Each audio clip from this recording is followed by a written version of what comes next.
Hello everyone, my name is Komal Kirtik Accountant and my student ID is S111444272.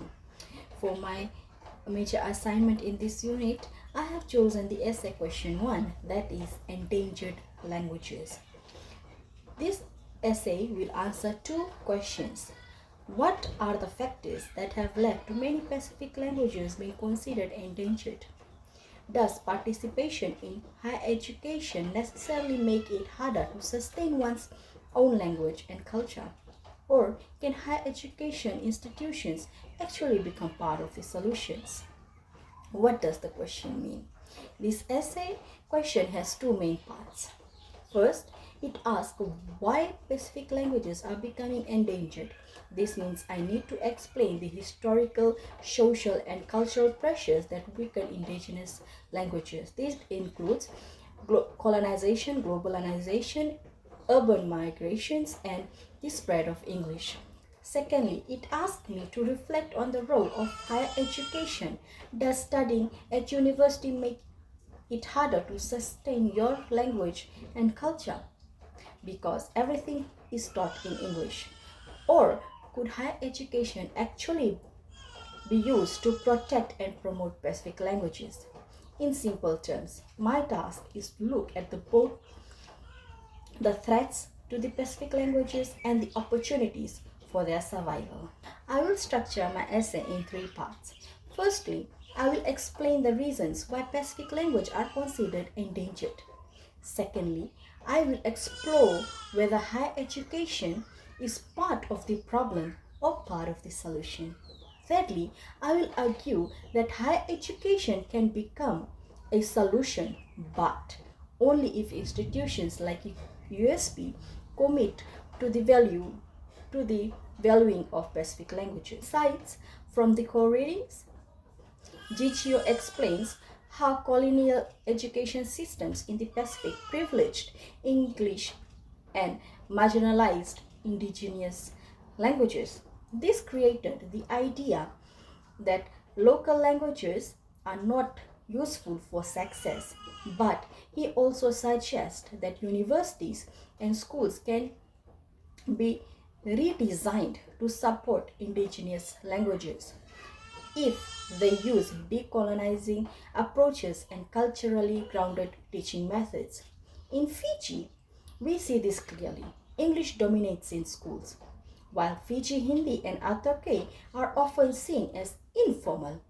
But if USP and other institutions created space for these languages in academic context, it could change how people value them.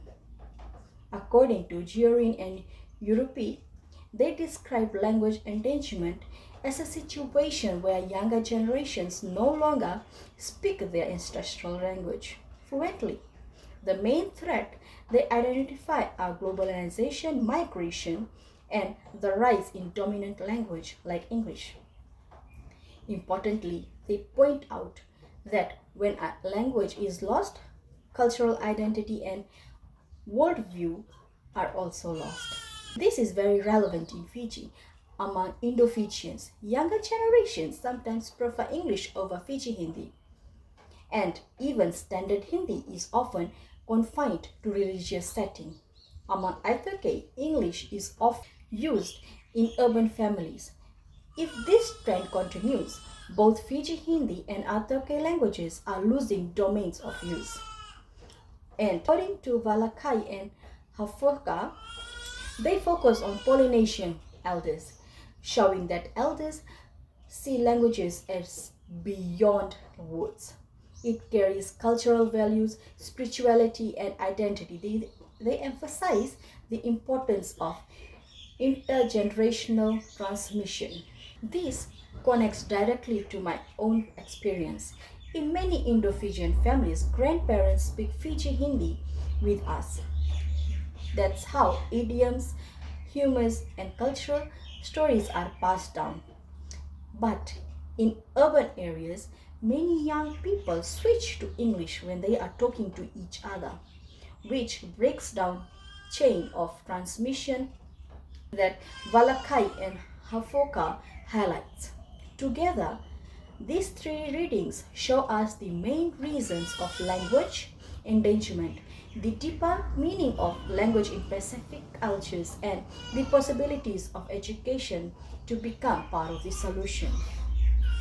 Other ideas from my research, according to Fisherman, he argues that to save endangered languages, they must be supported across many areas of life in homes, communities, schools, and universities. He stressed that higher education can give language status and prestige. For example, if a language is taught as a subject at university, people start to see it as academically valuable. For us in Fiji, this means if USP offered courses in Fiji Hindi or expanded Aitake languages studies, it could send a powerful signal that these languages is not just home language but academic ones too. Simon, on the other hand, argues that universities in the Pacific often privilege Western knowledge system which marginalize indigenous perspectives and language. But she also believes higher education can be transformed into if curricula include Pacific knowledge, value, and language. At USP, we can already see some of this happening through Pacific study courses that encourage students to think critically about their identity. The next step would be embedding Aitake and Indo-Fijian languages more directly into university life. Together, Fisherman and Théman shows that higher education is not automatically a threat. It depends on how institutions design their teaching and research. There are still areas I want to explore before writing full essay. Firstly, case studies. I want to explore specific examples of language revitalization in higher education. For example, Hawaiian language program at University of Hawaii or Maori language department at New Zealand University. I would also like to see if USP has similar initiative. Secondly, policy framework. I need to find out whether Fijian government or USP have language policies that actively protect Fiji Hindi and Aitake. Thirdly, students' perspective. I want to look at how Pacific students themselves feel. Do Indo-Fijian or Aitake students at USP feel that higher education distances them from their languages, or do they see it as a space of strengthening identity?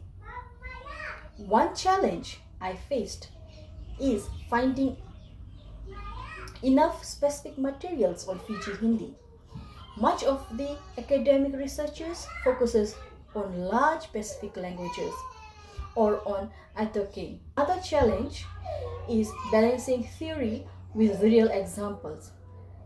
The readings give me strong theoretical framework, but my essay will be stronger if I can show actual cases where higher education can be used to protect Pacific language. To conclude, my preliminary argument is that Pacific languages, including Aitake and Fiji Hindi, are endangered because of colonization, globalization, and the domains of English in education and work. Higher education often reinforce these pressures, but it doesn't have to. In universities like USP, actively create space for Pacific languages in teaching, research, and campus life. Then higher education can become part of the solution.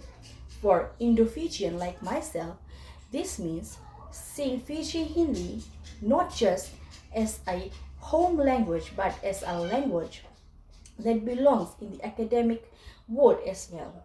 My next step are to research some case studies and policies that I can present a balanced and a practical essay that shows both the challenges and the possibilities of sustaining Pacific language in the modern world. Thank you.